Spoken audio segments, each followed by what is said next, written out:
Hello everyone and welcome to today's video. For today's video, I wanted to cover something and I'm not entirely sure how to cover it. I'm gonna set up my desk because right after I record this, I'm gonna start on homework.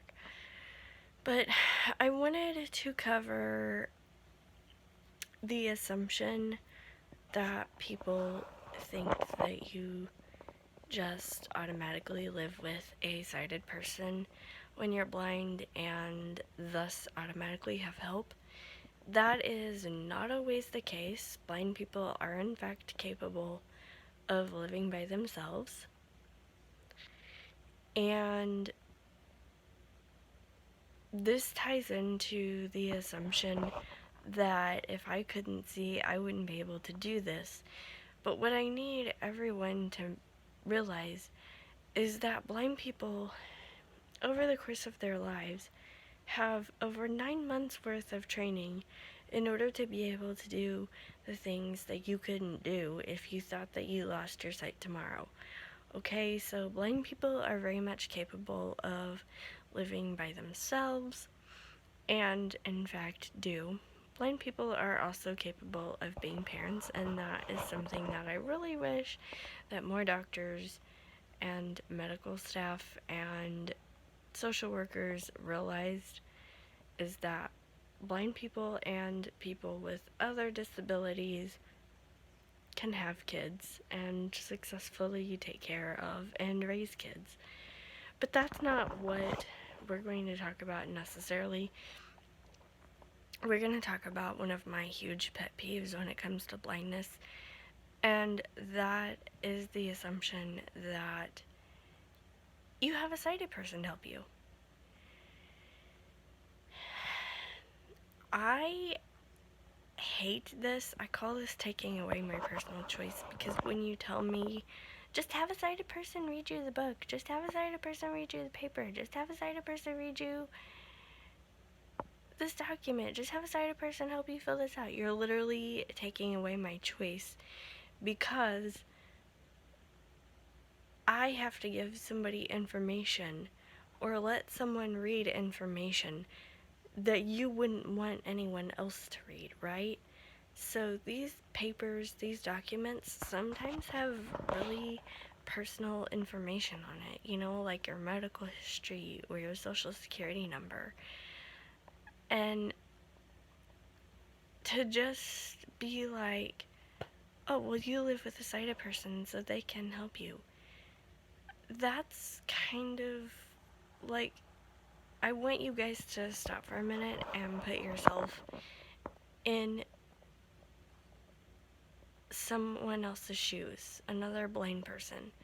Okay, so say that you're a blind person and you have some sort of medical something that you don't want everybody to know about, right? Because yours is personal and you live with 2 roommates and one of them is sighted.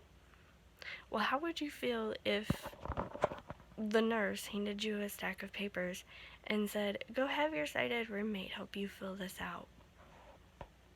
And then you had to tell your sighted roommate all about this medical diagnosis, possible medical issue that you didn't want them to know about in the first place in order for them to write it down. That's why I hate it when people make this assumption, because I feel like my choice to decide who I want to know that information is being taken away from me. And I would just rather fill out that paperwork in the doctor's office, in the social security office, in the wherever, because I kind of feel like that should be part of people's job description. Maybe that's a little rude of me, but I kind of feel like if you're gonna make me fill out the paperwork, then it should be part of your description to help me fill it out, you know? And once again, maybe that is super rude of me. I don't know. Let me know down in the comments below if you think that's super rude of me. But I just feel like, depending on what it is, it's kind of personal. And yes, these people might be your family, but do you really want your family to know that you for whatever reason, have a medical issue that you have to write down, and I mean like a very personal medical issue, like an STD or an STI or something like that, I definitely would not want a family member to know that. I feel like that would be extremely private, unless it was like my spouse or something. But I don't know. I was just thinking about this the other day because of a conversation that a friend and I had. And I don't think people realize what they're asking when they ask a blind person, do you have a sighted person who can help you? And yes, I get that some things aren't that major, but some things I feel like should just be super personal between you and the professional or the whatever, the doctor, the nurse, the whatever. Why bring a whole other person into it?